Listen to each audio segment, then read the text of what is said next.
managing clients and operating as a fractional CMO in the world of artificial intelligence with today's very special guest, Joeri Billast. Today's episode is brought to you by Descript. Every book, podcast, and YouTube video that I publish is transcribed by Descript. I've used all of the competitors and nobody comes close to their quality. And the price is the lowest in the business as well. If you want to speed up production and grow your online business, go to servemaster.com/Descript right now. Are you tired of dealing with your boss? Do you feel underpaid and underappreciated? If you want to make it online, fire your boss, and start living your retirement dreams now, then you come to the right place. Welcome to the Artificial Intelligence Podcast Show, where you will learn how to use artificial intelligence to open new revenue streams and make money while you sleep. Presented live from a tropical island in the South Pacific by best-selling author Jonathan Green. Now, here's your host. I'm really interested to start with how you got into the fractional space, because a lot of people that really appeals to them. At one point, I was in negotiations with a few companies to be a fractional CEO on some smaller companies. And I was like, but I never want to come into the office. I want my fraction to be zero. So I'm interested in how you got into that world and maybe just how that began for you. Yeah, hi, Jonathan, and thanks for having me on the podcast. You have been a guest on mine, actually, so really good to see you again. Yeah, so the fractional CMO part, actually, if you know my background, I had a business intelligence company already. I had that for many years before I sold that, and I was with that company.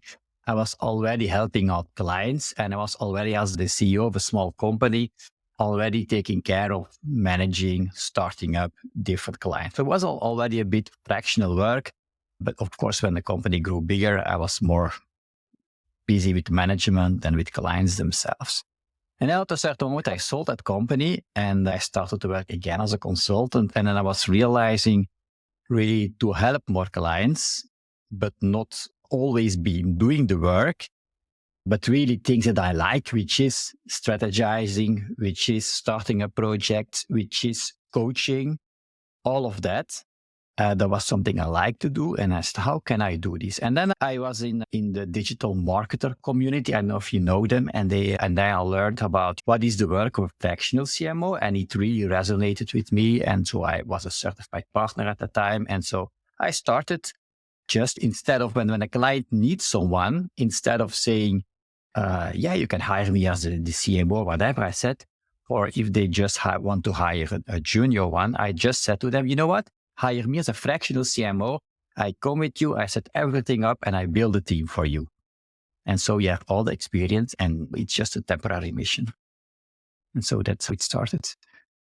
So one of the things a lot of people are trying to figure out right now is the idea of the C-level suite AI executive, right? There's talks about CAIO, COIO, CAIO, AIO, whatever it's going to be called, right? We haven't picked the name yet.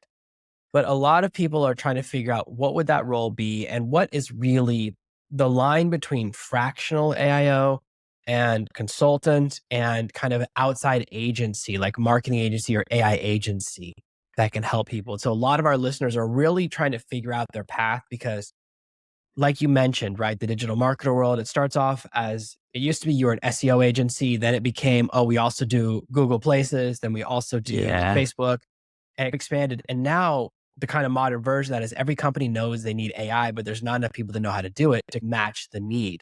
So there's a huge opportunity for fractional. So where do you see the lines between those three kind of roles? Yeah, for me, it's actually being in the role as a fractional CMO or fractional AI officer, or you want to call it. You don't do the work yourself, but if you are not there, the problem is that the CEO of a bigger company, they know they want to be more efficient, but they don't know who to trust. Which agency will be the right agency for them? Because they will all come to say, we are the best and we know this, but they don't really know how to communicate with them. And if you have some person in the middle that understands the requirements of the company, but also can assess the services or the skills of an agency, then we have the best of both worlds, I would say. And this is how I like to work. Understand what is needed, define what is needed, and see who is the best partner that can help, and without telling me, they cannot invent stories to me. So I really will see that they are an added value. And it's really in the bridging role, if you want, that I see most of the value. Okay, that's a really good explanation. I think that's the best explanation I've ever heard of it because people often say to me, because I make a lot of revenue as an affiliate, and they say, "Oh, your job is to recommend products." I say, "Oh, no, my job is to not recommend the bad products." I screen out at least 90% of the things that come in front of me. I go, "No, this isn't the right fit for my audience," or "I don't trust this," or "I can tell there's something wrong." Like I can look at a sales page for an online business model and go, "There's a missing piece."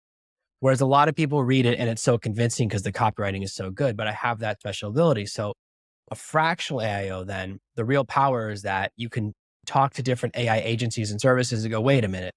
Because that I do that a lot. I review a lot of AI products and I notice, oh, this company doesn't have any AI features. They just added AI to the name of the software, which everyone's done this year. Just like everyone on LinkedIn added AI consultants or AI something to their profile.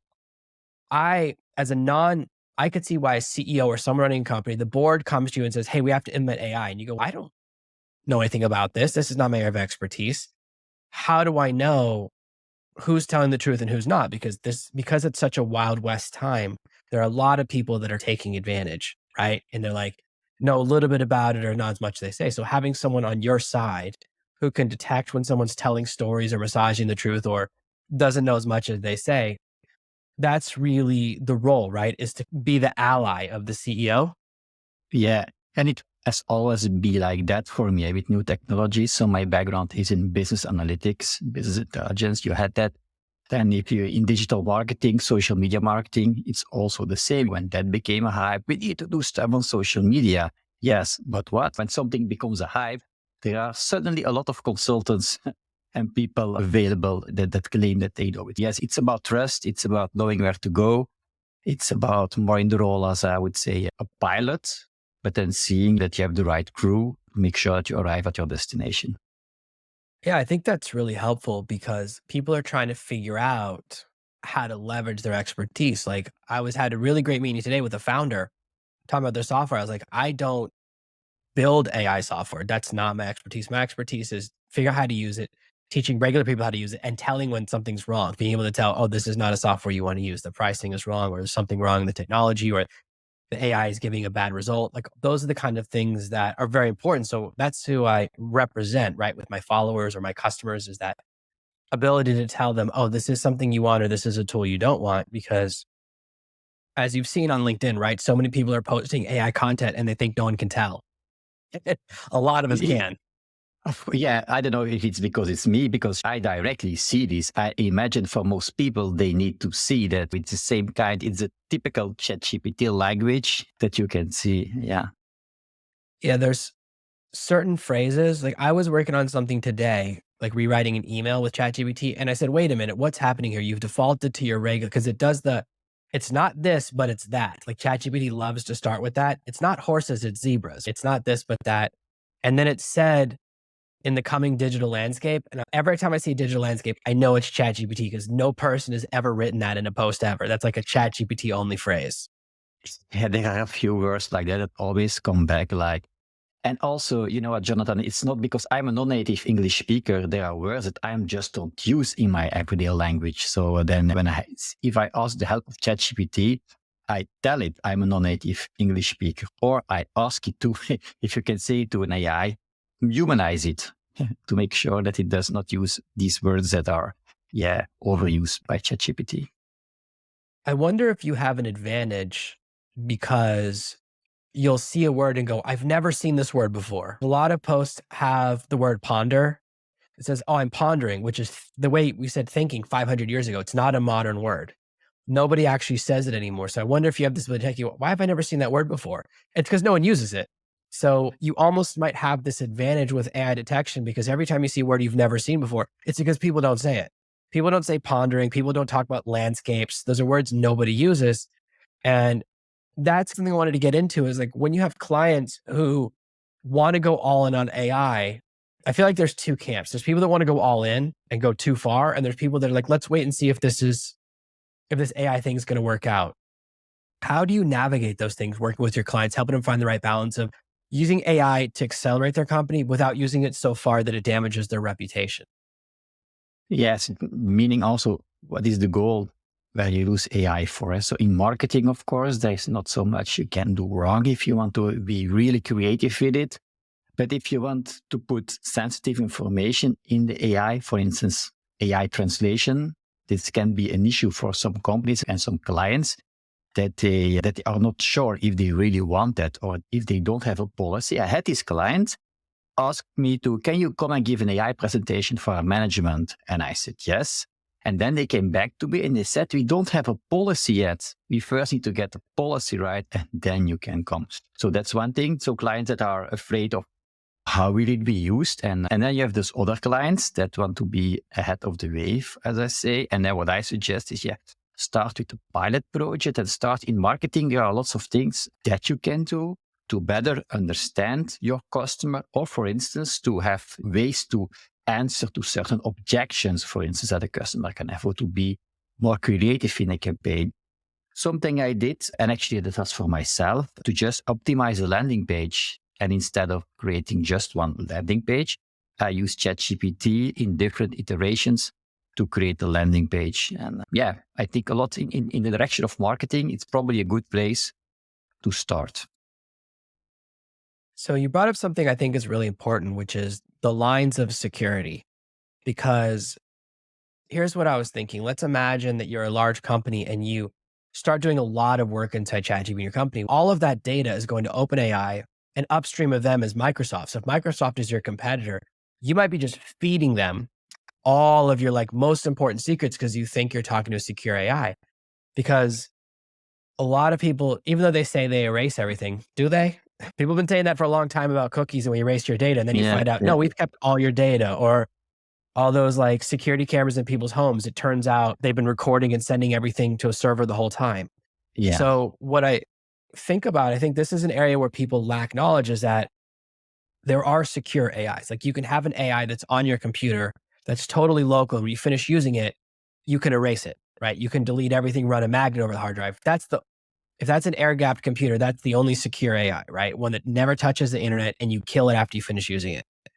And then, especially for medical companies, right? They have specific rules about customer data, and financial institutions, they have different laws in America about these things. So how do you educate people on the spectrum of security? Because it's really a measurement of convenience, right? The most convenient version is the least secure. Whereas the most inconvenient version, where you go into a room that's all walls and has a white noise machine, right? And a floating floor and no signals going in and out, a Faraday cage, that's the most secure, but no one wants to work in that type of office. So how do you balance that when people think about AI security and what type of policies they should develop? Yeah, and it's really interesting, the question, Jonathan, because I have done projects with government, and then I saw them using at the Belgian Ministry of Finance. They use Google Translate for even secret documents, if you want, but they use Google Translate. They don't worry about where is this data going to. And actually, now with ChatGPT, people asking more questions, but actually it's the same kind of issue. And then, yes, it's in a matter of understanding how to use it, people need to be aware that wherever they put data, if it's on social media, if it's on a translation engine like Google Translate, that they should be careful. And it's a good question. I don't have directly the answer to, because as you say, it's between the comfort and between really, and those medical companies, they need to build their own AI internally, like they are already doing, having their own AI internally, and then not choose ChatGPT for this or other public AI for these kind of things. I think that is a solution.